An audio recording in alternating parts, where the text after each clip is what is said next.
Assalamualaikum warahmatullahi wabarakatuh.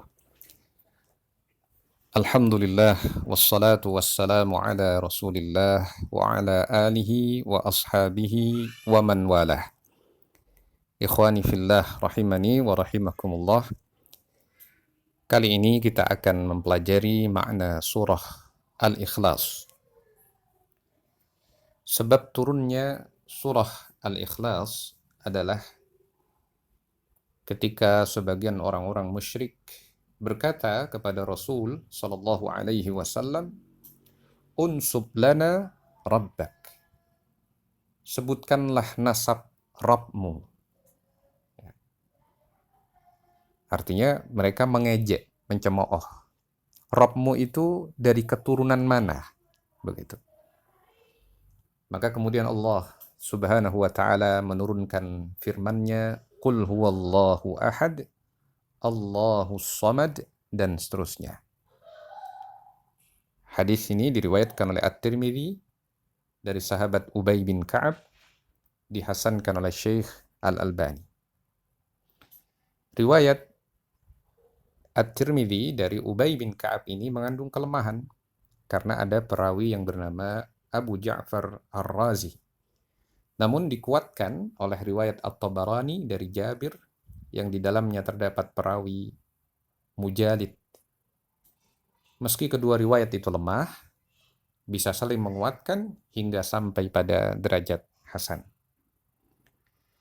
Kita mulai dari ayat yang pertama dari surah Al-Ikhlas. Allah Ta'ala berfirman, "Qul huwallahu ahad." Qul, katakan, huwallahu ahad. Dialah Allah yang Maha Esa, Maha Tunggal. Dijelaskan dalam tafsir Al-Muyassar bahwa Allah Maha Tunggal, Maha Esa dalam uluhiyah, ya, dalam ilahiyah, dalam rububiyah, maupun dalam nama dan sifat-sifatnya. Dalam uluhiyah artinya Allah satu-satunya yang berhak disembah, satu-satunya yang berhak diibadahi. Sedangkan dalam hal rububiyah artinya Allah satu-satunya sang pencipta, penguasa, pengatur alam semesta. Kemudian pada ayat yang kedua, Allah Subhanahu wa taala menyatakan Allahus Samad. Dialah Allah As-Samad. As-Samad memiliki makna yang ditafsirkan oleh para ulama. Ada yang menafsirkan As-Samad adalah tumpuan harapan seluruh makhluk dalam menyampaikan kebutuhan-kebutuhannya. Ini ada riwayat penafsiran dari Ibnu Abbas. Ada juga yang menafsirkan As-Samad adalah yang tidak butuh makan dan minum, tidak memerlukan makan dan minum. Ini salah satu penafsiran dari Asy-Sya'bi.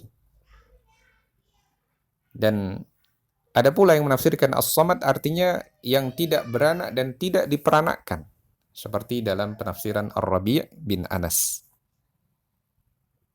Ada pula yang menafsirkan As-Samad adalah yang tetap ada, yang abadi, meskipun seluruh makhluk telah binasa, telah lenyap. Ini seperti penafsiran Al-Hasan dan Qatadah.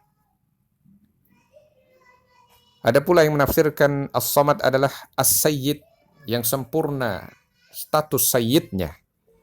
As-Sayyid artinya pemuka, pemimpin, penguasa, yang sempurna dalam atribut sayyidnya. Nah, dan ada pula yang menafsirkan As-Samad adalah yang tidak memiliki rongga, tidak memiliki lambung, tidak perlu makan dan minum.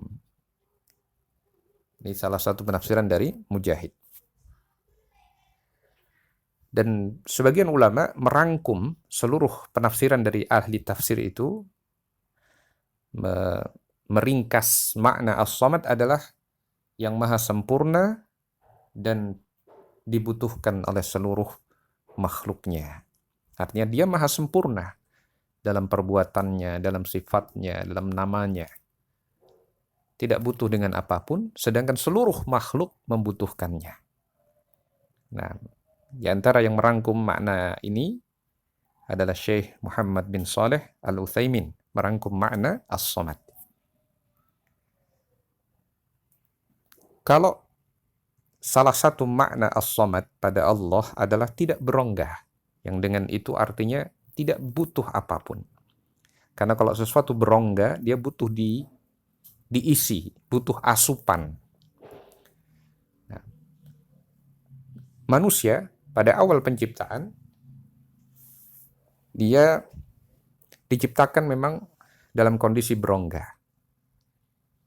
Ketika Allah Subhanahu wa taala membentuk rupa Adam di surga, kemudian Allah meninggalkan Adam sesuai dengan kehendak Allah, kemudian iblis berputar mengelilingi dan memandangi Adam, yang pada waktu itu Adam belum ada ruhnya. Ketika iblis melihat, falamma ra'ahu ajwaf, ketika iblis melihat bahwa Adam atau manusia itu berongga, arafa annahu khuliqa khalqan la yatamalak. Maka iblis mengetahui bahwa manusia itu tercipta dalam kondisi secara tabiatnya tidak mampu mengendalikan diri. Dia memerlukan, dia butuh dengan sesuatu. Sulit untuk bersabar.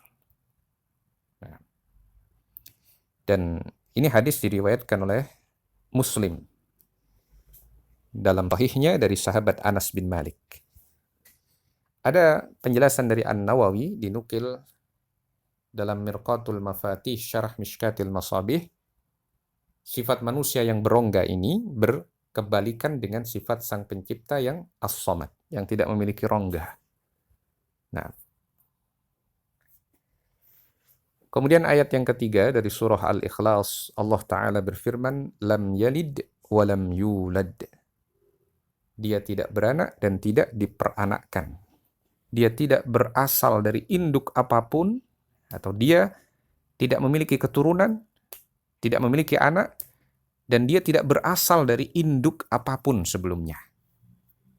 Maka tidak pantas untuk ditanyakan, sebutkan nasab Rabbmu, seperti ucapan orang-orang musyrikin. Tidak beranak berarti dia kekal, karena setiap yang beranak berketurunan akan binasa. Ya. Dan tidak diperanakkan, tidak memiliki induk sebelumnya, menunjukkan bahwa dia tidak berpermulaan. Dia azali, selalu ada. Ini kalau kita melihat dalam tafsir At-Tabari. Jadi kalau makhluk itu berkembang biak karena dia ingin mempertahankan eksistensi jenisnya, spesiesnya. Nah, karena dia butuh yang akan meneruskan. Ada generasi penerusnya. Nah, ketika Allah tidak beranak, maka dia abadi. Tidak akan binasa. Dan Allah tidak bermula dari apapun. Dia tidak bermula dari suatu keadaan sebelumnya tidak ada menjadi ada. Dia selalu ada. Dia azali. Tidak memiliki induk. Kalau manusia memiliki keturunan, memiliki leluhur, ya, karena dia sebelumnya tidak ada. Baru dari leluhur itu kemudian ada keturunan-keturunan termasuk dia. Itu kalau makhluk. Dan lam yalid wa lam yulad, tidak beranak dan tidak diperanakkan, ini juga menunjukkan bahwa Allah Maha Kaya, sempurna dalam kekayaannya, tidak butuh dengan apapun dan siapapun.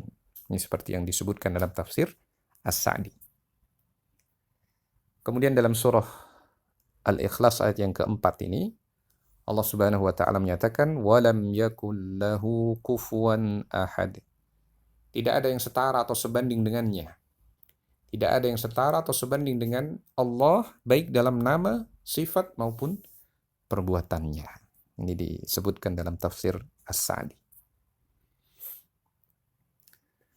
Surah Al-Ikhlas itu disebutkan dalam sebagian hadis setara dengan sepertiga Al-Quran. Qul huwallahu ahad, ta'dilu thulutsal Qur'an. Qul huwallahu ahad itu setara dengan sepertiga Al-Qur'an. Ada beberapa penjelasan dari para ulama tentang makna Al-Ikhlas setara dengan sepertiga Al-Quran. Ada yang menjelaskan bahwa Al-Quran itu terbagi menjadi tiga. Ada tauhid, ada kisah, ada perintah dan larangan. Tauhid, kisah, perintah dan larangan.